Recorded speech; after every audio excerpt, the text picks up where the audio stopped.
নমস্কার, আমি Ayan. Straight talks with অয়নের আরেকটি এপিসোডে আপনাদের স্বাগত। আজকে আমরা যে বিষয়ে আলোচনা করব সেটা হচ্ছে ইন্ডিয়ান ফুটবলের ব্যাপারে। ইন্ডিয়ান ফুটবলে কি হচ্ছে, কোন জায়গাটায় এখনো প্রবলেম আছে, যেখানে অন্যান্য কান্ট্রি যেখানে ডেভেলপ করছে, আস্তে আস্তে ইরাক, সিরিয়া, এরাও আমাদের ইন্ডিয়ার থেকে অনেকটা উপরে র্যাঙ্কিংয়ে চলে যাচ্ছে, সেখানে ইন্ডিয়া বারবার কেন আরো পিছন দিকে চলে আসছে। আমাদের তো এখানে প্লেয়ারের অভাব নেই। আমার সাথে আজকে ডিটেলে এখানে ডিসকাশন করবে আমার বন্ধু অভিজিৎ। অভিজিৎ খুব ভালোভাবে ইন্ডিয়ান ফুটবলকে ফলো করে, জানে ব্যাপারটা। তাই আজকে আমরা এখানে পুরো সোজাসুজিভাবে আলোচনা করব, যেখানে আমরা অ্যাজ আ ফ্যান আমরা আমাদের মতামতটা রাখবো, যেখানে আমরা কোনো প্লেয়ারকে ছোট করতে চাই না, কারণ আমরা তাদের যোগ্য হইনি। তো আমার প্রথম প্রশ্ন তোকে, যে অ্যাজ আ ইন্ডিয়ান ফ্যান আমরা মাঠে কবে প্রত্যাশা নিয়ে যেতে পারবো যে বিপক্ষ যেই দলই থাকুক আমরা ম্যাচটা জিতছি? হয়তো খুব টাফ দল থাকলে হয়তো আমরা ড্র করার কথা ভাববো, হয়তো আমাদের থেকে লো র্যাঙ্কের কোনো টিম থাকলে আমরা জেতার কথা ভাববো। জেতা তো মানে কি, পুরো ডমিনেট জেতার কথা ভাববো। আমরা রিসেন্টলি দেখেছি আফগানিস্তান আমাদের থেকে র্যাঙ্কে অনেকটাই পিছনে, সেক্ষেত্রে আফগানিস্তান আমাদের ঘরের মাঠে এসে আমাদের হারিয়ে দিয়ে চলে যাচ্ছে। অ্যাজ আ ইন্ডিয়ান ফ্যান সেটা কিন্তু দুঃখের সব থেকে বড়। তো এই ব্যাপারে তোর কি মতামত? দেখ, ব্যাপারটা হচ্ছে যে সময়, সবকিছু একটা সময়ের ব্যাপার। আফগানিস্তান কিন্তু যখন ইন্ডিয়াকে হারিয়েছিল তখন তারা মোটামুটি 28 দিনের মতো একটা ক্যাম্প করেছিল, কাইন্ড অফ 1 মাসই ধর, 1 মাসের বেশি বোধ হয়। সেই হিসাবে তারা ফল দিয়েছিল, 2-1 আমরা হেরেছিলাম। কিন্তু তখন আমাদের আইএসএল চলছিল, তাই জন্য কোচ বলেছিল যে 4 সপ্তাহ মিনিমাম আমাকে ক্যাম্প দিতে, কিন্তু সেটা দিতে পারেনি এফএসডিএল থেকে। তো লাস্টে ফল আমরা দেখতেই পেলাম যে আমরা ম্যাচটা লজ্জার হারলাম। এবার ব্যাপারটা হচ্ছে, তুই বলছিস যে ইউরোপে যেরকম হয় যে ওরা বেশি দিন ক্যাম্প পায় না, বা কোপা আমেরিকার দলগুলো অনেক সময় এটা হয় যে লা লিগা চলছে, ইংলিশ প্রিমিয়ার লিগ চলছে, মাঝে মাঝে ন্যাশনাল খেলাগুলো চলছে, প্লেয়াররা হঠাৎ করে ব্রেক নিয়ে হয়তো 1 সপ্তাহ নয় 5 দিনের একটা মানে ট্রেনিং করে মাঠে নেমে যাচ্ছে। কিন্তু তুই ব্যাপারটা ভেবে দেখ, আমি ভেবে দেখতে তোকে বলবো যে ওদের পোটেনশিয়াল, মানে ওরা যে লিগ যে স্ট্যান্ডার্ডে খেলে, আর আমাদের আইএসএল যে স্ট্যান্ডার্ড, আমি কাউকে ছোট করছি না, কিন্তু আমি বোঝানোর চেষ্টা করছি যে ওদের মধ্যে আন্ডারস্ট্যান্ডিংটা খুব তাড়াতাড়ি গ্রো হয়, কিন্তু আমাদের মধ্যে সেটা হয় না। তাই জন্যই কোচ বারবার কি বলে যে 4 সপ্তাহ মিনিমাম আমাকে ক্যাম্প দাও, সেখানে যদি আমি খারাপ ফল করি তাহলে তুমি আমাকে সেটার মানে বিচার করো, সেই দিক থেকে বিচার করো। কিন্তু 2 সপ্তাহের ক্যাম্প দিয়ে কোচের নামে তো দোষ দিয়ে ফালতু বলা যায় না যে কোচ খারাপ কি কোচ ভালো। সেটা অবশ্যই, কিন্তু আমার মতে বলে যে একটা তো এগুলো তো বেসিক কাজ করে যে প্লেয়ারের আন্ডারস্ট্যান্ডিং সেটা হওয়াটা দরকার, কারণ এইসব প্লেয়াররা কিন্তু 1 বছর ধরে খেলছে না, টিমটা কিন্তু ওরাও সেমই আছে। আমরা সন্দেশ জিঙ্গান, তারপরে হচ্ছে সুনীল ছেত্রী, এদেরকে কিন্তু বরাবরই পাই। এদের মধ্যে আমরা এটাও তো দেখতে হবে, হয়তো বিদেশে হয়তো কিছু কিছু ক্লাবের কিছু কিছু প্লেয়ার একদম কেউ ইংলিশ প্রিমিয়ার লিগে খেলছে, তো কেউ স্প্যানিশ লিগে খেলছে। সেক্ষেত্রে কিন্তু অনেকটা আমাদের যে ইন্ডিয়ান টিম যদি তুই ভালোভাবে লক্ষ্য কর, যে ব্যাঙ্গালোর থেকে কিন্তু 3-4টা প্লেয়ার, মোহনবাগান থেকে 7টা প্লেয়ার, তো কম্বিনেশন তো আপনা আপনি হয়ে যাবে, কারণ তারা তো খেলছে। সেক্ষেত্রে কি মানে সত্যি কি কোচ যে এই যে দিচ্ছে যে এই অজুহাতটা যেটা আমি বলবো, সেটা কি মানে উচিত, মানে সেটা কি কোচের ব্যর্থতাকে সে ঢাকছে না? কিছুটা হলেও তোর কথা ঠিক, কিন্তু আমি আবারও বলবো যে সেই তুই লেভেলটার সাথে গুলিয়ে ফেলিস না। ওরা যে লেভেলে খেলাটা খেলছে আর এরা যে লেভেলে আছে, এদের মধ্যে সেই বন্ডিং তৈরি হতে 1 মাস মিনিমাম তোকে সময় দিতেই হবে। এর কোনো বিকল্প নেই। ভারতীয় ফুটবলের সব থেকে বড় লেজেন্ড আমার কাছে কেউ যদি হয়ে থাকে সেটা হচ্ছে সুনীল ছেত্রী। এর আগে অনেক প্লেয়ার এসছে, বা সুনীল ছেত্রী যে অবদানটা রেখে গেছে, 3rd highest international active goal scorer, একটা সময় মেসির ওপরে ছিল। 150টা ম্যাচে 94টা গোল, 9টা যোগ। তো এক্ষেত্রে আমি বলতে চাই যে তোর কাছে অ্যাজ আ প্লেয়ার সুনীল ছেত্রীর অবদান ইন্ডিয়ান ফুটবলে কতটা? He is a living legend, no doubt. একদম। ব্যাপারটা হচ্ছে ও যে সময় থেকে খেলা শুরু করেছে, সেখান থেকে এত বছর 2024 অব্দি খেললো, সেখানে আমাদের তো দ্বিতীয়বার ভাবতে হতো না যে কে গোল করবে কে গোল, আমরা জানতাম যে আমাদের একটা সুনীল ছেত্রী রয়েছে যে গোল করে দেবে, এটার অভাব আমাদের ছিল। কিন্তু এর পরে যে কে গোল করবে সেটা কিন্তু আমরা বলতে পারি। কিন্তু এতদিন সুনীল ছেত্রী যে খেললো, আর একটা স্ট্রাইকারের যে অভাব সেটা আমরা অনেকদিন ধরেই বুঝতে পারি। সুনীল ছেত্রী দেখ বয়স হচ্ছে, স্বাভাবিক, ফর্মেও কিছুটা ডিপ হয়েছে। তো সেক্ষেত্রে তার যে অবদান আমি কখনোই ভুলতে পারবো না অ্যাজ আ স্ট্রাইকার হিসেবে ভারতীয় দলে কিংবা যেসব ক্লাবের হয়ে খেলেছে সেখানে। আর উনি তো একটা ক্যাপ্টেনও যথেষ্ট, মানে সবসময়- যেভাবে টিমকে বুস্ট আপ করা, এগিয়ে রাখে। হেরে গেলেও টিমকে মাঠের মধ্যে মোটিভেট করা। 100। অনেক সময় কিন্তু আমরা অনেক বড় বড় প্লেয়ারের ক্ষেত্রে এটা আমরা দেখি না, অনেক মানে আমি বিদেশের কথাও বলছি, ক্যাপ্টেন লিডার একদম যেটা বলে। কিন্তু আমার কাছে তোর যে প্রশ্নটা আমি মেন করতে চাই যে সুনীল ছেত্রীকে আমরা এতদিন ধরে বলতাম যে রিটায়ারমেন্ট করো, রিটায়ারমেন্ট কবে কবে কবে, আমি এত সুনীল ছেত্রী ফ্যানই বলছি, কারণ সুনীল ছেত্রী কিন্তু সেরকম প্লেয়ার পরবর্তীকালে সত্যি বলতে কোনো প্লেয়ার কি এখনো আছে আমার মনে হয় না, নেই। কিন্তু ভারত সেটা তৈরি করতে পারে। কিন্তু যখন যেহেতু একটা কুয়েতের ম্যাচ আর কাতারের ম্যাচ, কুয়েতের ম্যাচ তো অলরেডি হয়ে গেল, কাতারের ম্যাচ যেটা আসতে চলেছে, তো আমি বলবো যে সুনীল ছেত্রী কেন কুয়েতের ম্যাচে রিটায়ারমেন্টটা ঘোষণা করলো, কেন কাতারের ম্যাচটা নয়? কারণ বলছি, আমি যদি ফিফা কোয়ালিফায়ার্সের কথা বলি, তো আমার তো কাতারের ম্যাচটাও তো ইম্পর্টেন্ট, সেখানেও তো আমাকে ভালো ফল করতে হবে, যেটা ইগোস্টি ম্যাচ বলেছেন। তো এক্ষেত্রে সুনীল ছেত্রী কেন এই হার্শ ডিসিশনটা নিল, কেন সে কাতারের ম্যাচটা সে কেন অসুবিধা হয়? 2024-এর বা 23-এর শেষের দিকে বা 24-এর প্রথম দিকে যখন আইএসএল এর যে খেলাগুলো হচ্ছিল, সেখানেও আমরা দেখেছি সুনীল ছেত্রী প্রথম থেকে স্টার্ট নিচ্ছিল না, তাকে হাফ টাইমের পর নামানো হচ্ছে কিংবা হাফ টাইমের আগে কিছুক্ষণ খেলিয়ে সাব করে দেওয়া হচ্ছে। সেখানে আমরা বুঝতে পারছিলাম তার বয়স প্রথম কারণ, আর তার ফর্ম অনেকাংশে ডিপ করেছে। আচ্ছা, তো সেখান থেকে দাঁড়িয়ে আমাদের তো ফিউচারের দিকেও ভাবতে হবে, সেই জন্য অনেক ফ্যানেরা বলছিল যে সুনীল ছেত্রী এবার অবসর নিয়ে নেওয়ার সময় এসে গেছে। তো সেটার হয়েই হয়তো সে সম্মান রেখে সে বিচার করেছে যে তার কুয়েতের ম্যাচেই বুট জোড়া তুলে রাখা উচিত। কিন্তু ব্যাপারটা আমি যেটা তোকে বলতে চেয়েছিলাম যে সুনীল ছেত্রী কি তার বিকল্প কোনো প্লেয়ার কি সত্যিই কি, মানে আমি দেখেছি এই যে টনি ক্রুস রিটায়ারমেন্ট নিল, জার্মানিতে কিন্তু মিডফিল্ডারদের অভাব নেই, মিডফিল্ডার আছে অনেক, মুসিয়ালা আছে, বিভিন্ন প্লেয়ার আছে, কিন্তু সুনীল ছেত্রী যে একটা ভাইটাল পজিশন যেখানে সুনীল ছেত্রী খেলে, যে গোলটা করবে এটা আমার কে, একটা কোচ প্রথমেই ভাবে, টিম বিল্ডিং হয় প্রথমেই কোচ ভাবে যে আরে গোলটা আমার কে করবে, খেলা তুমি মাঝে মাঝে তৈরি করবো, উইংস দিয়ে তৈরি করবো, বাট গোলটা যে করতে হবে, না রাহুল কেপি না মনবীর সিং। দেখ তুই যেটা বলছিস যে স্ট্রাইকারের অভাব, কিন্তু স্ট্রাইকার কি রাত দিনের মধ্যে স্ট্রাইকার তৈরি হয়ে যাবে? হয়ে যাবে না। তার জন্য আমাদের যে লিগ, আইএসএল হোক, আই লিগ হোক, আই লিগ 2 হোক, আই লিগ 3 হোক, সেখানে তো আস্তে আস্তে ভারতীয় স্ট্রাইকারদের চান্স দিতে হবে, তাদেরকে ম্যাচ টাইম দিতে হবে, গেম টাইম দিতে হবে, তারপরে কিন্তু ওরা স্ট্রাইকার তৈরি হবে। সুনীল ছেত্রী যদি মোহনবাগানে থাকাকালীন যদি সুব্রত ভট্টাচার্যকে চান্স না দিত অ্যাজ আ স্ট্রাইকার, তাহলে কি সে সুনীল ছেত্রী হতে পারতো না। সেই যখন বিদেশে গেল ম্যাচ টাইম পাচ্ছিল না, যার জন্য সে আবার দেশে ফিরে এলো, ব্যাঙ্গালোরে খেললো এবং সব একটা লেজেন্ড হয়ে উঠলো ভারতীয় ফুটবল।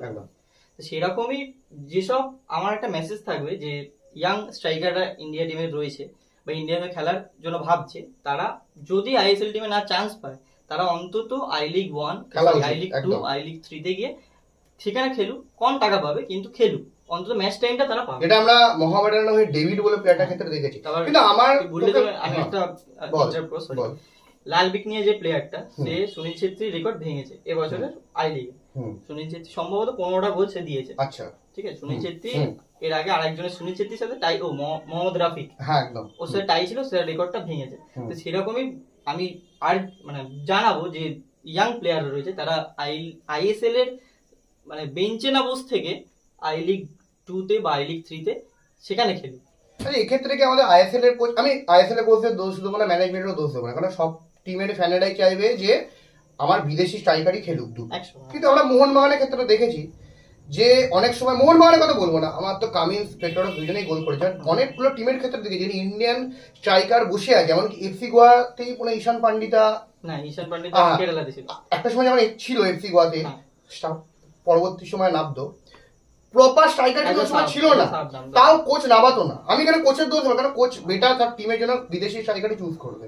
তো আমরা কিন্তু এখানে আমিও বলতে ইন্ডিয়ান প্লেয়ারদের যে তোমরা যদি ভেবে থাকো, যে প্লেয়াররা ভেবে থাকে যে আমি আইএসএল খেললেই সিলেক্ট হবো, তার কিন্তু সব থেকে বড় উদাহরণ ডেভিড। সে কিন্তু মোহামেডানের হয়ে আই লিগে খেলে ইন্ডিয়ান ক্যাম্পে কিন্তু চান্স পেয়েছে, কিন্তু ওর ওর একটা ইনজুরি আছে, যার জন্য ওকে কোচ বাদ দিয়েছিল। আমার যেটা কিয়ান নাসিরও করলো, যে এত এত প্রতিভাবান প্লেয়ার, সে মোহনবাগানে বসে থাকার থেকে সে চেন্নাইতে মুভ করলো, যেটা বেটার, আমিও বলবো বেটার চয়েস, যে বড় টিমে খেলার থেকে বসে থাকার থেকে অন্য টিমে হয়ে খেলো, তাহলে গেম টাইম পাবে নিজেদের। বড় টিমেদের ক্ষেত্রে বলতে চাই যে তোমরা লোনে পাঠিয়ে দাও প্লেয়ারটাকে লোনে পাঠিয়ে দাও, না টিম রিজার্ভে বসিয়ে রেখে লোনে পাঠিয়ে দাও না, তাহলে সেখানে চান্স পাবে, খেলবে, গেম টাইমটা পাবে। একদম সেটাই বলো, ঠিক ঠিক, এটা একদম আমিও মানছি। হ্যাঁ, তো সেটা। আচ্ছা, আইএসএল এর 10টা সিজন হয়ে গেল, আইএসএল এর মেন উদ্দেশ্য ছিল ইন্ডিয়ান ফুটবল তুলে আনা, মেন উদ্দেশ্য। হ্যাঁ, হতে পারে এটা একটা এমন একটা style, IPL style of play, ফ্র্যাঞ্চাইজির মতন যেরকম হয়, প্রপার ক্লাবের ফুটবল নয়, আস্তে আস্তে হচ্ছে, প্লেয়ারদের কথা চিন্তা করা হচ্ছে, বাট 10টা বছর হয়ে গেল। তোর মধ্যে কি বলে যে আইএসএল এ কি সেরকম ইন্ডিয়ান প্লেয়ার উঠে এলো, মানে যেটার উদ্দেশ্যে আইএসএল করা হয়েছিল? মানে এখন তো আইএসএল এর বিভিন্ন প্লেয়ারই এখন ইন্ডিয়ান টিম খেলে নিচ্ছে, কোনো ব্যাপার না ইন্ডিয়ান টিম খেলা। আমি বলবো কিছু প্লেয়ার তৈরি করেছে, নো ডাউট, সেটা আমি বলবো না যে একদমই তারা কিছু করেনি, কিন্তু তাদের যেখানে ফোকাস করা উচিত ছিল আমার মনে হয় সেখানে তারা করেনি, যেটা মিনার্ভা করছে। আচ্ছা, ঠিক আছে, আরো ক্লাসিক ফুটবল একাডেমি বলে একাডেমি আছে, একাডেমিতে তাদের জোর দেওয়া বেশি প্রয়োজন ছিল, কিন্তু সেটা তারা করেনি। হ্যাঁ, রিলায়েন্স একটা ফাউন্ডেশন লিগ তারা চালু করেছে, পিএল এর সাথে একটা কোলাব করেছে, সেখানে খেলা হয় দুটো ইন্ডিয়ান কিছু ক্লাব, সাউথ আফ্রিকান কিছু ক্লাব, আর কিছু হচ্ছে তোর তোর ইউরোপের ক্লাব, যেমন ম্যানচেস্টার সিটি, চেলসি, ওকে। তো সেখান থেকে যে হারে প্লেয়ার প্রডিউস হওয়ার দরকার ছিল আইএসএল এর জন্য, সে হারে কিন্তু প্লেয়ার তৈরি করতে পারে, কিন্তু তারা ফোকাস করছে কোথায়, মানে তোর সিনিয়রের দিকে ফোকাস করছে। ফোকাসটা তোকে করতে হবে কোথায়, জুনিয়রের দিক থেকে, গ্রাসরুট লেভেল থেকে প্লেয়ার তুলতে হবে, তবেই তুই একটা ইন্ডিয়া থেকে একটা মেসি হতে তৈরি করতে পারবি। আচ্ছা, কিন্তু আমি যেটা দেখলাম যে এবারে আইএসএল এ বিভিন্ন নাম উঠেছে, জয় গুপ্তা একটা বড় নাম, লেফট ব্যাক, যে প্রথম সিজনেই এমন একটা খেলা খেলেছে, সত্যি এরকম একটা লেফট ব্যাক আমাদের দরকার। তোকে একটু মানে থামালাম, কিছু মনে করিস না, ব্যাপারটা দেখ, জয় গুপ্তা কিন্তু তার কিছু বছর পর্তুগাল কি স্পেন কাটিয়ে এসছে, সেখানে সে বেসিকটা জানে, ভারতীয় অনেক প্লেয়ার আছে বেসিকটা জানে। তাহলে কি তুই বলতে চাইছিস যে কোনো একটা প্লেয়ারকে ছোট থেকেই বিভিন্ন দেশে ট্রেনিং করে দেওয়া উচিত? স্পেনের হয়তো সে 6 নম্বর লিগে খেলছে, স্পেন বা 3 নম্বর 4 নম্বর 5 নম্বর লিগে খেলছে, কিন্তু সে সেখানে 3-4 নম্বর 5 নম্বরের লিগটা আমি মনে করি আমাদের আইএসএল বা আই লিগের থেকে অনেকাংশে। এখানে আমরা শান্তেকেও দেখেছি, শান্ত তো বাইরে ট্রেনিং করেছিল। শান্তে বাইরে ট্রেনিং করেনি, ও ডিএসকে সিভাজেন্সের হয়েছিল, সেটা লিভারপুলের সাথে অ্যাটাচ ছিল। হ্যাঁ, মানে সেই বেসিকটা একটা পেয়ে গেছে, যেহেতু শান্তের খেলা দেখতে পাচ্ছি যে যত সিজন যাচ্ছে শান্তে কিন্তু সবথেকে ভালো উদাহরণটা দেখ ব্র্যান্ডন ফার্নান্ডেজ, একদম।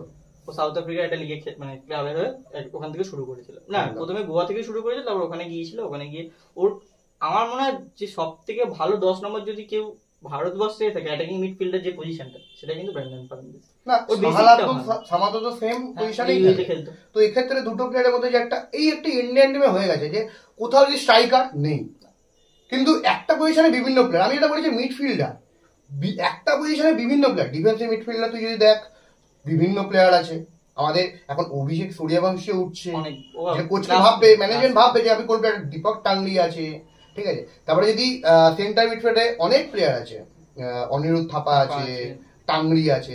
তো এই যে বিভিন্ন পজিশনে, মানে বিশেষ করে মিডফিল্ড পজিশনে সবাই এখন মিডফিল্ডারই মানে বেশি জোর দিচ্ছে। আমাদের মিডফিল্ডার উইঙ্গার বেশি হয়ে যাচ্ছে, লেফট ব্যাক, সাইড ব্যাক হয়ে যাচ্ছে। কিন্তু একটা গোল, মানে গোল করা দরকার। আমরা কিন্তু এটা দেখেছি 2018 সালে জার্মানি, একটা বড় টিমের যদি বলি, যে জার্মানি কিন্তু মেনলি একটা স্ট্রাইকারের অভাবেই কিন্তু মানে প্রবলেম ফেস করেছিল। স্পেনের ক্ষেত্রে আমি বলবো 2022 সালে প্রপার কিন্তু স্ট্রাইকার ছিল না, তারা কিন্তু ফলস 9 দিয়েই খেলছিল। তো এক্ষেত্রে টিম কিন্তু সমস্যায় পড়ছে। আর্জেন্টিনার ক্ষেত্রে দুটো স্ট্রাইকার ছিল, জুলিয়ান আলভারেস আর হচ্ছে আমাদের মার্টিনেজ।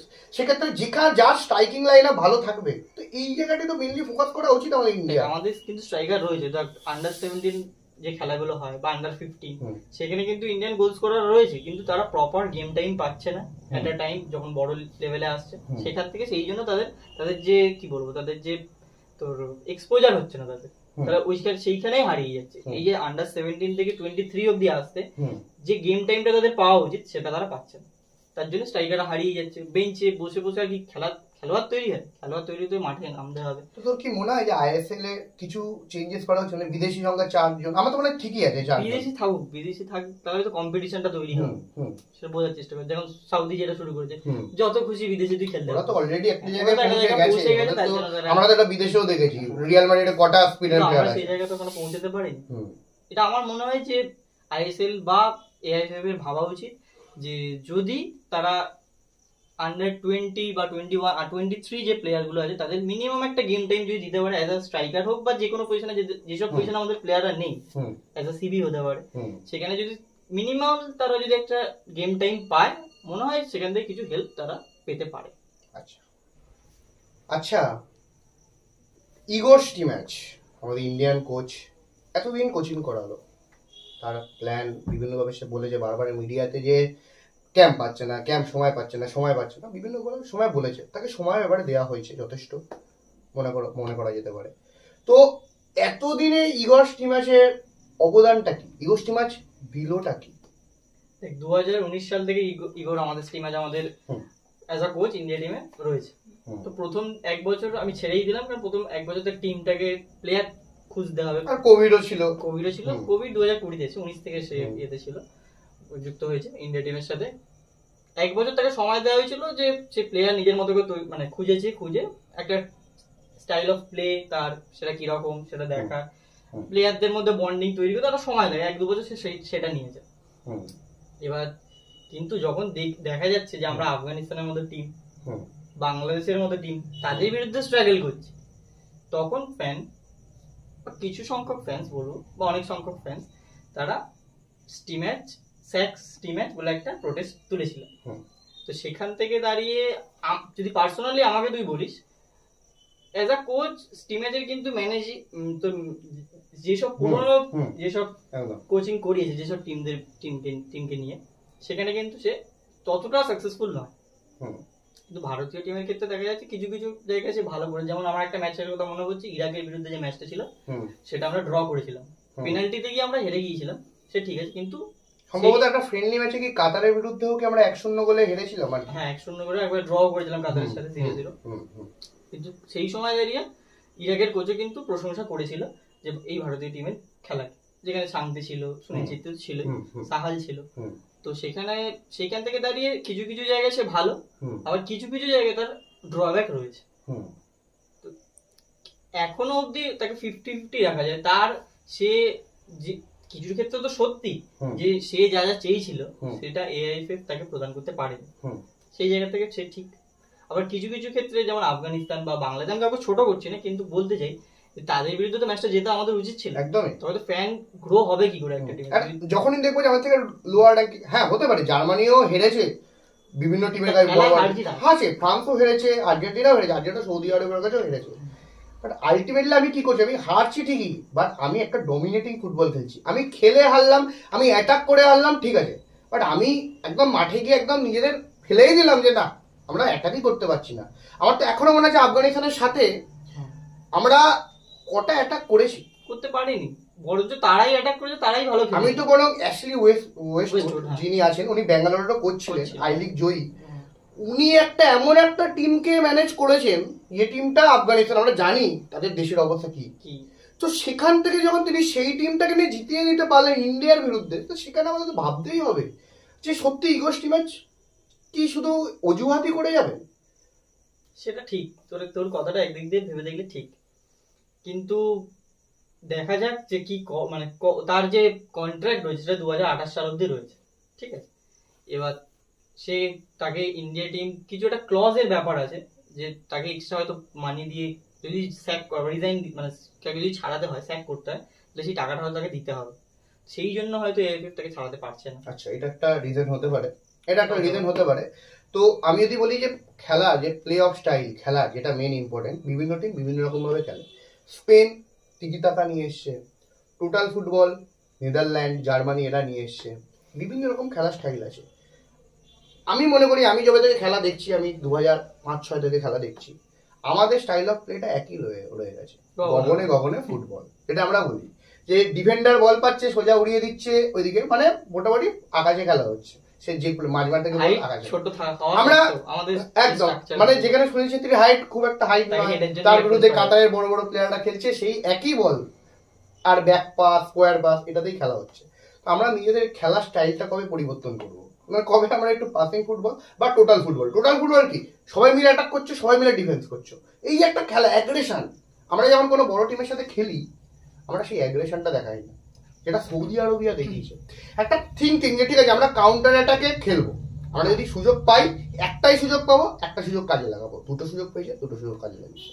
সেইটাই একটা ছোট টিম যখন কোনো বড় টিমের সাথে খেলে না, তখন একটা প্ল্যান নিয়ে আসে যে আমি বড় টিমের সাথে, আমি স্পেনের সাথে আমি বেশি বল পজিশন রাখতে পারবো না, আমি আর্জেন্টিনার সাথে বেশি বল পজিশন রাখতে পারবো না, আমাকে কি করতে হবে, আমাকে কাউন্টার অ্যাটাক ফুটবল খেলতে হবে। যখন সুযোগ পাবো গোল করতে। কাতারের বিরুদ্ধে যখন নেক্সট খেলবে, আমি কিন্তু কাতারের বিরুদ্ধে ভাবতেই পারি না আমরা 60% পজিশন নিয়ে খেলবো, আমার প্ল্যান কি হবে, ফার্স্ট কাউন্টার একটু থামাচ্ছি, আমি তোকে বলে যাই কাতারের বিরুদ্ধে কাতার কিন্তু আর রিজার্ভ টিম নিয়ে আসছে, তারা কিন্তু ফার্স্ট হ্যান্ড টিম খেলছে না। কাতারে আন্ডার 17 একটি ভারতীয় অরিজিনাল প্লেয়ার চান্স পাচ্ছে, একটা বাংলাদেশি অরিজিনাল প্লেয়ার চান্স পাচ্ছে। সেখান থেকে দেখতে পাচ্ছি কাতার যেন তারা কোয়ালিফাই করে গেছে, তাদের আর কোনো চান্স মানে তাদের আর কিছু হারানোর নেই। সেখান থেকে দেখতে চাই যে এই ভারতীয় টিম তাদের হারাতে পারে কি না, সেটাই যে একটা কাতারের আমি ধরলাম সি টিম আর ভারতীয় ফার্স্ট হ্যান্ড টিম ধর, সেটা যদি হারাতে পারবে তাহলেই বোঝা যাবে যে আমরা কতটা এগিয়েছি আর কতটা পিছিয়ে। তো এই যে আমি যেটা মেন বলছিলাম কোশ্চেনটা, যে স্টাইল অফ প্লে, আমরা কবে কোন পন্থা স্টাইল অফ প্লে নিয়ে খেলবো, পাসিং ফুটবল, টিকি টাকা, নাকি টোটাল ফুটবল? সেটা আমাদের প্লেয়াররা যখন বল পায় না, তখন তারা যখনই প্রেসার ক্রিয়েট করা হয় তখনই তারা দুপা পিছিয়ে আসে, তখনই ঘাবড়ে যায়। তুই তখনই দেখবি তুই ওপর থেকে বল স্কোয়ার পাস, ব্যাক পাস, বিশেষ করে ব্যাক পাস টু গোলকিপারের কাছে পাস। আমার যেটা মনে হয় ইগো চেষ্টা করে যে আমাদের উইঙ্গারদের ইউজ করা, উইং প্লে, যেটা সব ক্ষেত্রে আমাদের উইঙ্গার একটু ফাস্ট, ঠিক আছে। তো উইং প্লের ক্ষেত্রে কি আমাদের যে উইঙ্গার যারা রয়েছে তাদের হয় কি করতে হবে, নাহলে কাট ইন করে ঢুকে গোল করতে হবে, নাহলে ক্রস করতে হবে। দেখ ক্রসের জন্য ভালো একটা হেডার, একটা স্ট্রাইকার দরকার যে হাইট খুব ভালো, যে মানে সুযোগে গোল করে দিয়ে বেরিয়ে যাবে। কিন্তু সেটা সুনীল ছেত্রীর পরে রহিম আলী রয়েছে, ঈশান পান্ডিতা চান্স পাচ্ছে না, কারণ সে লিগেই গেম টাইম পায়। সবথেকে কথা, মনবীর সিং কে মোহনবাগানের কোচ উইঙ্গার ইউজ করছে। আমি এটাকে হ্যাঁ, Manvir Singh as a winger ঠিক আছে, তাকে যদি স্ট্রাইকার রূপে খেলানো হয় ভারতীয় টিমে, সেটা তার ক্ষেত্রে ঠিক মানে ন্যায্য হচ্ছে না। মানে ডেভিডকে একটু গ্রুম করা উচিত, ডেভিডকে গ্রুম করা উচিত, এটা আমার মনে হয়। তার সে একটা স্ট্রাইকার, তাকে সেই তার ন্যাচারাল পজিশনে খেলা। যেমন কিছুদিন আগে দেখেছিলাম আমরা বিক্রম প্রতাপ সিংকে চেষ্টা করিয়েছিল, কিন্তু সে তো অ্যাজ এ লেফট উইং খেলে, স্ট্রাইকার নয় কখনোই। আচ্ছা, এক্ষেত্রে কি যদি একটু চেঞ্জেস করা যেতে পারে, যে যেভাবে দেখবি রিয়াল মাদ্রিদ খেলে, প্রপার স্ট্রাইকার নেই, ফলস টাইম একদম, মানে রড্রিগো আর হচ্ছে ভিনিসিয়াস দুটো প্রপার স্ট্রাইকার নয়, অ্যাটাক করছে, বেলিংহাম একটু ফলস লাইন খেলছে, attacking midfielder but false line. তো এক্ষেত্রে কি তোর মনে হয় যে ছানতে আর বিক্রম প্রতাপ বা ছানতে বা মাহেশ দুটোকে স্ট্রাইকারে খেলিয়ে আমি একটু সাহাল বা ব্র্যান্ডনকে একটু নিচে করে একটু ফলস লাইনের মধ্যে খেলাতে পারি? যেহেতু দেখ, যদি বলা যায় আমি ভিনিসিয়াসের সাথে আমাদের ছানতের তুলনা করছি না, করা উচিত না, বাট দুজনের হাইট কিন্তু খুব একটা না, স্পিড আছে, দুজনের স্পিড আছে, ড্রিবলিংটা হয়তো ভিনিসিয়াসের অনেক বেটার। বাট যদি আমি ভাবি, আমি যদি আফগানিস্তানের বিরুদ্ধে খেলি, আমি কুয়েতের বিরুদ্ধে, এই প্লেয়ারটা তো নামাই যেতে পারে। ফলস লাইন খেললাম, আমি একটু নিচে করে দিলাম ব্র্যান্ডনকে বা সাহালকে। হ্যাঁ, ফলস লাইন খেলে একটা কি হয়, আমাকে পুরো প্লেয়ারদের ফিটনেসকে মেনটেন করতে হবে, কারণ আমি একটা পজিশন কম নিয়ে খেলছি। তো সেক্ষেত্রে হিসাব মতো দেখতে গেলে, কারণ যে ফলস লাইন খেলে না, সে অ্যাটাকিং মিডফিল্ডার থেকে তাকে উপরেও যেতে হয়, সেক্ষেত্রে দুটো উইঙ্গার গোলের সামনে আসে। তো এক্ষেত্রে কি তোর মনে এই প্ল্যানটা ইউএসটি ম্যাচ করতে পারে, বা পরবর্তীকালে যে কোচ আসবে সেটা করতে পারে? আমরা কিন্তু এবারে যে আইএসএল এ দেখলাম ছাংতে গিয়ে অ্যাজ আ নাম্বার 9 ইউজ করেছে কোচ, মুম্বাইয়ের যে কোচ ছিল পিটার ক্র্যাটকি বোধহয়, ও কিন্তু চেষ্টা করে, ছাংতে কিন্তু সাকসেসফুল, ও কিন্তু গোল করেছে একদম। তো সেইটা যদি ইউএসটি ম্যাচ দেখে কিছু ইমপ্লিমেন্ট করতে পারে ভারতীয় আমাদের টিমে, ন্যাশনাল টিমে, তো সেটা খুব ভালো হয়। সেটা দেখার বিষয় যে তারা কতটা সেই প্ল্যানের উপর উঠে দাঁড়াতে পারে। এমনকি আমরা কিন্তু মনবীর সিং, নিস্টান প্লাস দুজনকেই দেখেছি উইং থেকে খেলে গোল করতে। Manvir Singh as a winger আমার কাছে খুব ভালো, অ্যাজ আ স্ট্রাইকার নয়। যেটা প্র্যাকটিক্যাল সেটা প্র্যাকটিক্যাল। তো তোকে যদি বলি যে তুই একটা প্রপার ইন্ডিয়ান 11 ভাব অ্যাজ আ ফ্যান, যে গোলকিপার কতদিন একই গোলকিপারকে আমরা দেখব? মানে আমি বিশাল কেসের প্রতি একটা অবিচার করা হচ্ছে। এত ভালো খেলে, এত করে, এত পরপর ভালো ম্যাচ খেলে, এত দুর্দান্ত সেভ দিয়ে, তারপরেও যদি তাকে না চান্স দেওয়া হয়, আমি বলছি যে সিবিতে আনোয়ার আলী আর সন্দেশ সিংহান পারফেক্ট চয়েস, সেখানে কোনো চেঞ্জেস নেই। এখন এলবিতে আকাশ বিশ্বের চোটের পরে জয় গুপ্তা পারফেক্ট চয়েস। আরবিতে একটু সমস্যা আছে, নিখিলপুরের পূজারি অতটা নয়, তবে আমার রানাবাড়ে একদম পারফেক্ট চয়েস। ডিফেন্সিভ মিডফিল্ডার যদি বলি তাহলে দুটো তিনটে অপশন আছে, বাট জিকসন সিং একদম। সেন্ট্রাল মিডফিল্ডে আমাদের অনিরুদ্ধ থাপা আছে মোটামুটি, থাপা রয়েছে, আর ওইদিকে তো ব্র্যান্ডন ফার্নান্ডেজ আছে, সাহাল আছে, সুরেশ আছে, অনেকটা লোড নিয়ে খেলতে পারে, লোডটা নিয়ে সত্যি একদম। আর মনবীর আর লিস্টনকে উইং এ করে দিলাম, আর দুটো স্ট্রাইকার আমি, যেটা আমি প্রথমেই তোকে বললাম যে ফলস ভাবে খেলানো যেতে পারে। তো আমার মতো তখন আমি এই টিমটাকেই ভাববো। আমি অমরিন্দরকে এই বিশাল ক্যাটকে একটু হলেও এবারে চান্স দেবো। আশা করি কাতারের ম্যাচে বিশাল ক্যাট খেলবে, আমার যেটা মনে হয় খেলাটা উচিত। আর গুরপ্রীত নো ডাউট অনেক বড় গোলকিপার, অনেক ভালো গোলকিপার, কিন্তু বিশাল ক্যাট তো নিজেকে প্রমাণ করেছে, তাকেও তো গেম টাইম দিতে হবে, চান্স দিতে হবে, তবে তো সে নিজের দেশের প্রতি মানে দেশের টিমের প্রতি খেলাটা দেখাতে পারবে। সুযোগই যদি না পায় তাহলে শুধু বেঞ্চ গরম করে তো কোনো লাভ নেই না। সে তো মোহনবাগানের প্রতি দেখিয়েছে যে হ্যাঁ আমি first choice goalkeeper. Golden gloves জিততে রয়ে গেল, লাচেনপা গোল্ডেন গ্লাভস, হ্যাঁ আইএসএলটা জিতেছে বলেই হয়তো লাচেনপাকে দেওয়া হয়, যেটা আমি মানতে পারি, বাট আমার মতে লাচেনপা থেকে বেটার গোলকিপিং বিশাল ক্যাট করেছে, সেটাই।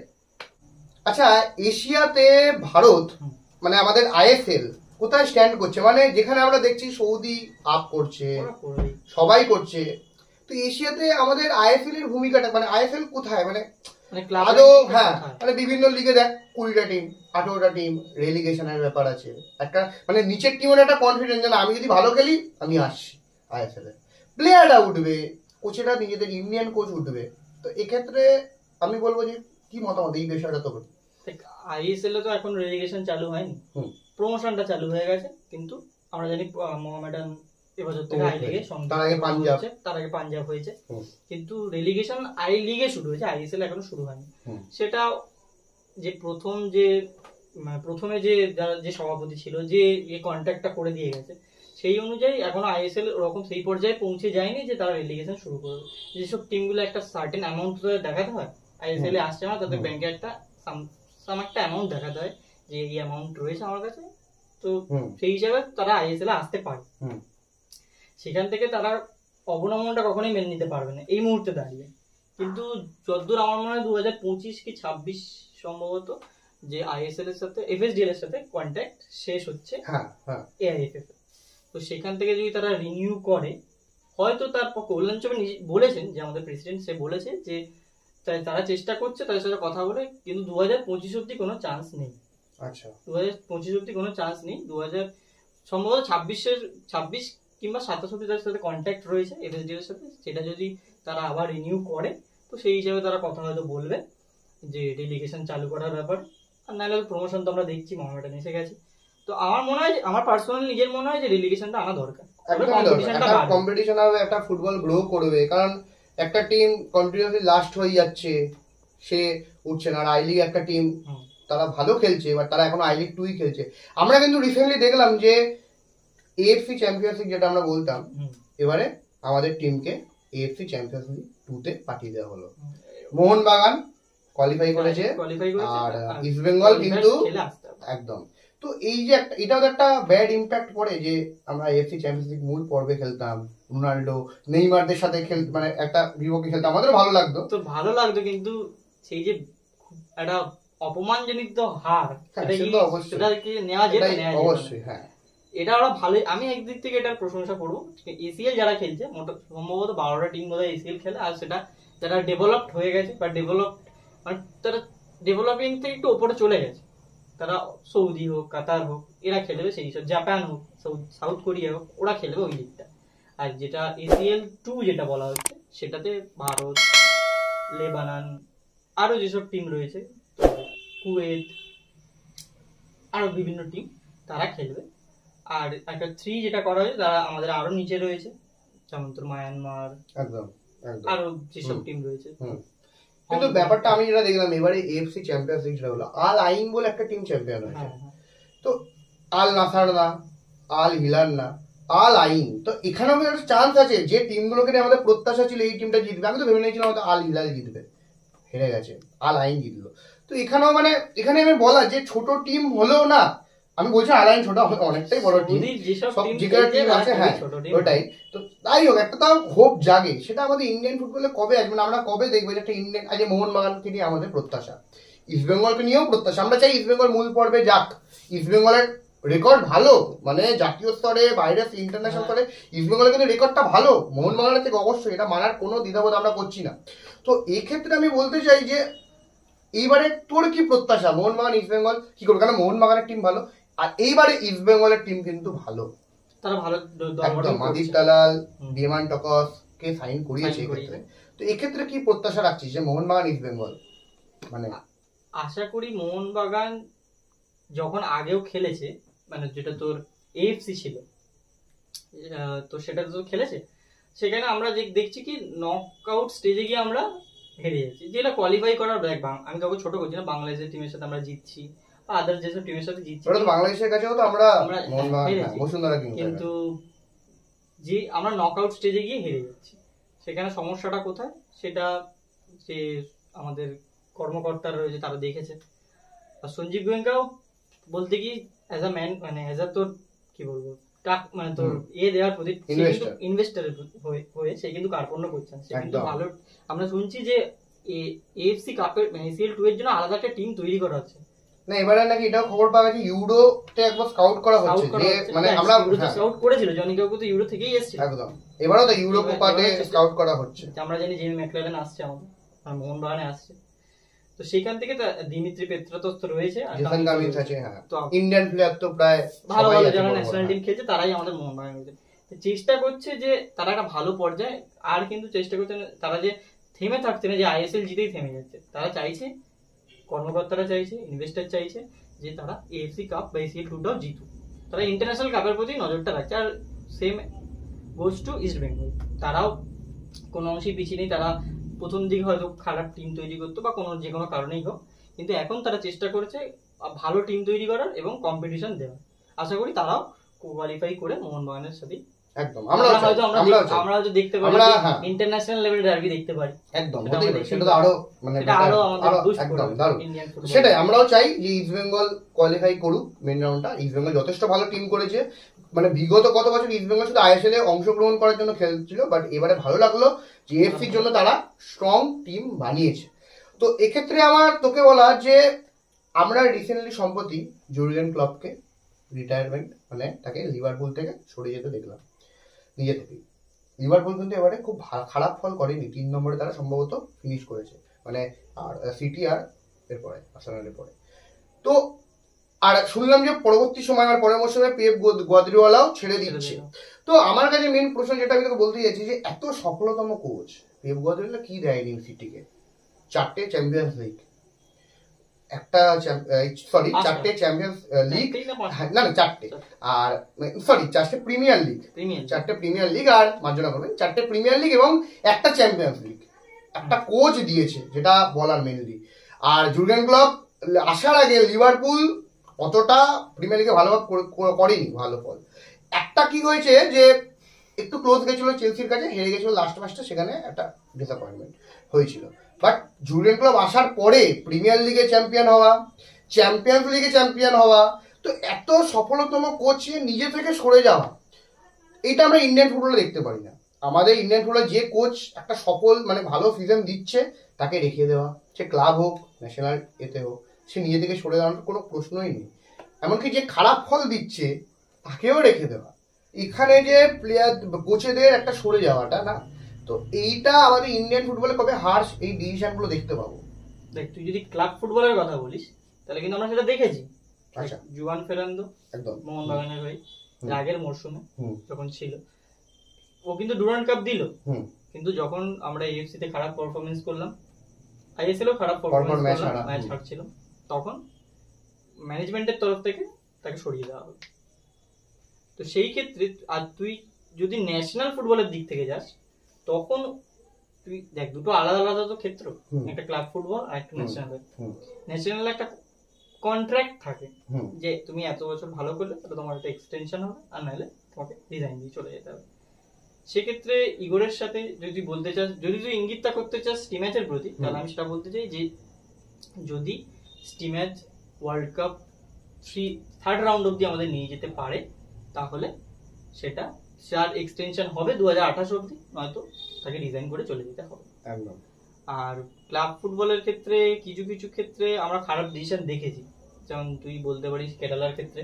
একদম, এটা ইভান ভুকোমানের ক্ষেত্রে হয়েছে, যে কন্ট্রোভার্সিটা হয়েছে, খবর পাওয়া গেছে যে জিনিসটা হয়েছে যে ইভান ভুকোমানের থেকে টাকা চার্জ করা হয়েছে, যেটা আগের সিজনে করা হয়েছিল। তো একটা বিদেশি কোচ যদি সে এসে এরকম একটা ম্যানেজমেন্টের থেকে ট্রিট পায় যে এরকম, তাহলে কেন বাইরে এই খবরটা তো চারিদিকে ছড়াচ্ছে এখন সোশ্যাল মিডিয়ার যুগে, তো বাইরে থেকে কোচরা কেন এখানে এসে কোচিং করাবে যখন দেখছে যে এমন একটা সময় যখন টিমও তোমায় ছেড়ে দিল, দেখে টিম তোমার থেকে সব ক্ষেত্রে কোচের দোষ দেওয়া যায় না, একদম এটাই। তার কারণ আমি অ্যাজ এ এক্সাম্পল হায়দ্রাবাদ এফসির কথা বলবো, যেখানে রোকা মার্কেজ রোকা কোচ ছিল, সে কিন্তু টেবিল টপ করে করাচ্ছিল আমাদের হায়দ্রাবাদ, একবার চ্যাম্পিয়ন হয়েছে, একবার থার্ড। হ্যাঁ, সেখান থেকে দেখ তিনটা এই সিজনে কি অবস্থা হলো। সে ছেড়ে দিল কেন? ম্যানেজমেন্টের তরফ থেকে সে যেরকম চাইছিল সেরকম কিছু আজ পাচ্ছিল না, তার জন্য নিজে সে ছেড়ে বেরিয়ে এলো। আর এখন আমরা দেখছি হায়দ্রাবাদ তোর এফসি তোর পয়সার জন্য কিছুটা সমস্যা হচ্ছে। সেখান থেকে দাঁড়িয়ে তারা ক্রিকেটের প্রতি নজর দিতে পারছে, কিন্তু ফুটবলের প্রতি এতটা সফল হয়েছে, সেটাই একটা হায়দ্রাবাদ কোচ কেন ছেড়ে বেরিয়ে এলো, সেটাই। এইটাই মানে আমাদের ইন্ডিয়ান তো বলেছে একদম টিমেরও, আইএসএল এর টিমের ম্যানেজমেন্টেরও একটু ভাবা উচিত যে কিভাবে ট্রিট করা উচিত। আমরা যতটা ভালো ট্রিট করবো তত আমাদের মেসেজগুলো বাইরে যাবে, তত কোচেরা এসে এখানে কোচিং করাবে। নাহলে আমরা দেখেছি যে আমাদের মুম্বাই যে কোচ ছিল পিটার ক্র্যাটকির আগে, বাকিহাম, তো উনি কিন্তু চলে গেল অক্সফোর্ডে একটা টিমের হয়ে, সম্ভবত থার্ড ডিভিশন টিমকে, মানে এইটাই আমরা কেন একটা কোচ সেখানে চ্যাম্পিয়ন করে দিল। তো এইটা আমি মনে করি এটা উচিত নয়, একটু ম্যানেজমেন্টেরও ভাবা উচিত কিভাবে লেজেন্ড কোচেদের রেসপেক্ট করা, সম্মান দেওয়া উচিত, যাতে পরবর্তীতে আরো কোচ এসে এখানে কোচিং করাতে পারে। আমি এই ক্ষেত্রে আরেকটা সংযোজন করতে চাই যে ভারতীয় কোচদেরও বিদেশে, আমার মনে হয় যেটা বিদেশে পাঠানো উচিত, তাদেরও কিছু ওয়ার্কশপ করানো উচিত, যে তাদেরও তো ডেভেলপ করতে হবে। দেখ অ্যাজ আ সবার শেষে ভারতীয় প্লেয়ারদের বুঝবে কারা, বুঝবে কি ভারতীয় কোচেরাই বুঝবে। তাদেরকে যদি তুমি সেই হিসাবে শিক্ষা না দিতে পারো তাহলে তারা সেরকম প্লেয়ার তৈরি করতে পারবে না। আর সব থেকে বড় আমি বলবো আমাদের পিছনে, মানে যত খেলা এগোনোর থেকে সব থেকে বেশি পিছনে হচ্ছে একটাই কারণ, সেটা হচ্ছে বাজে রেফারিং। আমরা আইএসএল এ প্রচুরবার দেখি এত বাজে রেফারিং হয়েছে, মানে আমরা তো রীতিমতো ভয় পাই যে আমাদের টিমের এই রেফারিটা কোচিং করার নাম নেই বলছি না, এই রেফারিটা আমাদের কোচিং করাচ্ছে না তো, এই রেফারিটা আমাদের রেফারি নেই তো এই ম্যাচে, সে মানে বুকে চাপ হয়ে যেত, বাবা এই রেফারিটা আমাদের, তাহলে খুব চাপ। তো সেক্ষেত্রে রেফারির মানও একটু হয়তো বাড়ানো উচিত। এত বেসিক রেফারি কি করে ভুল করতে পারে? ভিআর তো 2004-05 ছিল না, তখন তো এত ভুল হতো না, এত বেসিক ভুল। সেটা হচ্ছে, সেটা তো সবাই আইএসএল আমরা নিজে দেখতে পাচ্ছি, ফ্যানরা দেখতে পাচ্ছে, যারা আইএসএল এফএসডিএল এর লোক তারাও দেখতে পাচ্ছে যে তারা ভারতীয় ফুটবল, আমি কিছুটা খবর পাচ্ছি যে তারা কোচেদের নিয়ে কিছু কাজ করছে, বিদেশ থেকে কোচেরা আসছে, তাদের কিছু মানে তাদেরকে আরো ভালোভাবে তৈরি করার চেষ্টা করা হচ্ছে। আশা করি সেই রেফারির উপর নজর দেওয়া হচ্ছে, আশা করি আমরা পরের সিজন থেকে ভালো রেফারির মান দেখতে পাবো। আচ্ছা, রিসেন্টলি আমরা জানি এবারেই কোপা আর ইউরো একসাথে আসছে, তো অ্যাজ আ ফুটবল ফ্যান আমরা ইন্টারন্যাশনাল খেলা দেখেই বড় হয়েছি। কেউ মোহনবাগান, আমার মতন সাপোর্টাররা ইস্ট বেঙ্গলের খেলা দেখে, কেউ ইন্টারন্যাশনাল খেলা দেখে বড় হয়েছে, আবার কেউ আইএসএল থেকে বড় হয়েছে। But as a football fan আমরা ইন্টারন্যাশনাল খেলাকে ভালোবাসি। আমাদের কাছে ব্রাজিল, আর্জেন্টিনার গুরুত্ব আলাদা, আমাদের কাছে স্পেন, জার্মানির গুরুত্ব আলাদা। তো খেলা দেখতেও ভালো লাগে যেভাবে খেলা হয়। তো তোর মতে এইবারে ইউরোতে তোকে যদি আমি বলি, বা এবারে কোপাতে দুটো টিম বাছ, যে টিমটা তুই ফেভারিট বলছিস, বা এদের ফাইনাল তুই একসাথে দেখতে চাস? আর্জেন্টিনা ব্রাজিল হলে কোপাতে তো একদম সোনায় সোহাগা, সবাই, আমার মনে হয় আমি শুধু একা না, যে সবাই চায় একদম যে আর্জেন্টিনা ব্রাজিল হোক। তো যতবারই হোক, যে প্লেয়াররাই আসুক, প্লেয়ার অনেক নেই, অনেক পুরনো প্লেয়ার, নেইমার যেমন এবারে ব্রাজিলের টিমে নেই, কিন্তু আমাদের মেসি আছে, একদম মেসির খেলা দেখতে কে না ভালোবাসে, যারা মেসির ভক্ত তারাও ভালোবাসে, সম্ভবত লাস্ট কোপা আমেরিকা বলতে তাই। আর ইউরো যদি বলতে যাস, আমার পার্সোনালি স্পেনের খেলা ভালো লাগে, কারণ তার ছোট ছোট পাস দিকে তারা খেলার জন্য, তার সাথে ইংল্যান্ডকে আমি এগিয়ে রাখি, যেভাবে ইংল্যান্ডের টিম যা রয়েছে, ইংল্যান্ডের টিম ফোডেন যে ফর্মে আছে এখন, বিভিন্ন প্লেয়ার, কাকে ছেড়ে কাকে বাদ রাখবে। আর আমরা ফ্রান্সকে তো ভুলে যেতে পারি না, আগেবারে ওয়ার্ল্ড কাপের ফাইনালিস্ট। তো সেক্ষেত্রে আমি ওটাই বলার, যে আমাকে যদি তুই সেটাও আমি নিজের ওপিনিয়নটা রাখি, তাহলে আমি বলবো যে আমি জার্মানিকে কেন সাপোর্ট করছি, কারণ জার্মানি, আমি জানি জার্মানির টিমটা একটু হলে একটু দুর্বল হয়ে গেছে, ক্রুজের লাস্ট, তাও একটা ক্রুজের লাস্ট একটা as a Real Madrid fan ছোটবেলা থেকে, তো আমি জার্মানিকে একটু এগিয়ে রাখবো। বাট তাও তোর মতে মানে এবারে স্পেন আর ইংল্যান্ডকে অবশ্যই আমরা ভুলে যাচ্ছি, ক্রোয়েশিয়া একদম, ক্রোয়েশিয়া যে খেলাটা খেলে একদম, মানে যে টিম ওয়ার্ল্ড কাপে যারা যা পারফরম্যান্স দেখায়, পরপর দুটো ওয়ার্ল্ড কাপ যা দেখিয়েছে ক্রোয়েশিয়া, তাদেরকে পিছনে রাখা যাবে। তো আপনাদের কি মত? মানে একদম জমজমাটি হতে চলেছে, কোপা হোক আর তোর এদিকে ইউরোই হোক। তো ইউরো তো আমরা মানে ইউরো কোপা দেখবোই আমরা।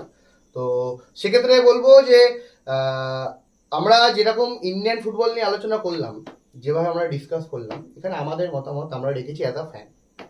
আমরা কাউকে সমালোচনা করতে চাই না বেশি, কাউকে ছোট করতে চাই না। যেটা ম্যানেজমেন্ট বুঝবে, যেটা ইন্ডিয়ান ম্যানেজমেন্ট বুঝবে, যেটা দলের ক্লাবের ম্যানেজমেন্ট বুঝবে, সেটাই তারা বেটার করবে। আমরা এত ফ্যান পাই যে কোন কোন জায়গায় প্রবলেম হচ্ছে, কোন কোন জায়গায় চেঞ্জেস করা উচিত। আমরা যেটা খেলা দেখছি, যেটা আমরা অনুভব করছি, আমরা চাই ইন্ডিয়ান টিম ডমিনেটিং ফুটবল খেলুক, ইন্ডিয়ান টিম এগিয়ে আসুক। যখনই বাংলাদেশের বিরুদ্ধে খেলা হবে, আফগানিস্তানের বিরুদ্ধে খেলা হবে, দুটো টিম ছোট করছি না, বাট এখানে কিন্তু আমাদের অ্যাটাক করা উচিত। বাংলাদেশও কিন্তু এগিয়ে আসছে ফুটবলে, বাংলাদেশেরও কিন্তু লিগ কিন্তু যথেষ্ট স্ট্রং হচ্ছে। আমরা কিন্তু আগের বারই দেখেছি বসুন্ধরা কিং মোহনবাগানকে প্রায় ডমিনেট করেছে। আমরা একটা মোহনবাগান ফ্যান, আমরা ভয় পাচ্ছি যে এই না গোল করে দেয়, এই না গোল করে দেয়। সেক্ষেত্রে যেভাবে বাংলাদেশ এগিয়ে আসে, আফগানিস্তান এগিয়ে আসে, প্রত্যেক কটা টিম এগোক, আমি অ্যাড করতে চাই যে এবারে যে রিসেন্টলি যে তোর তোর এএফসি যে র্যাঙ্কিং বেরিয়েছে, সেখানে কিন্তু বাংলাদেশ আর ইন্ডিয়ার যে ক্লাব র্যাঙ্কিং সেখানে কিন্তু বেশি 17 আর 24 একদম বেশির গ্যাপ নেই। সেক্ষেত্রে বাংলাদেশ বলতে চাই যে ক্লাস রুটের দিকে খেয়াল দেওয়া হোক, সিনিয়র টিম আপনি ভালো হবে। তো দ্যাটস ইট, এটাই ছিল আজকের আমাদের ভিডিও, এটাই ছিল আমাদের আজকে টপিক। তো আপনাদের কি মতামত আপনারা জানাবেন, আমাদের সাথে যদি আপনাদের মতামত আলাদা হয় আপনারা সেটাও কমেন্টে জানাবেন। আর ভালো লাগলে একটা সাবস্ক্রাইব করে দেবেন, চ্যানেলটাকে লাইক করবেন, আর প্রচুর পরিমাণে শেয়ার করুন। আপনাদের সাহায্য কিন্তু সব থেকে বেশি দরকার। এরকম সাহায্য করলে আমরা আরও এরকম ভিডিও আনবো আরও, কারণ এই যে যেটা আমি এনেছি এপিসোডটা স্ট্রেট টকস উইথ অয়ন, এখানে কিন্তু আমরা সরাসরি কথা রাখি, কোনো কাউকে ছোট করি না, কোনো সমালোচনা করি না। এত ফ্যান আমরা আমাদের কথাটা রাখি।